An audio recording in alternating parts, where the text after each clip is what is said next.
Bharat rank 180 దేశాలకు గాను 151.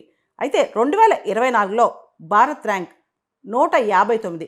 కాస్త మెరుగుపడినట్లు కనిపించినప్పటికీ ప్రపంచవ్యాప్తంగా మనం చూస్తే ప్రెస్ ఫ్రీడమ్ అనేది చాలా డిఫికల్ట్ సిచ్యువేషన్స్లో ఉందని చెప్పి ఈ రిపోర్ట్ చెప్తుందన్నమాట. అంటే చాలా క్లిష్టమైన పరిస్థితిలో ఉంది.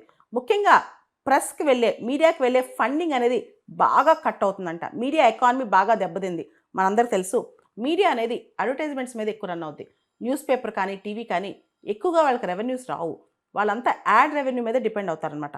అయితే ఈ మధ్యకాలంలో tech Giants Google, Apple, Facebook, Amazon, Microsoft వీళ్ళందరూ ఇన్ఫర్మేషన్ దానిలోకి వచ్చేసారు.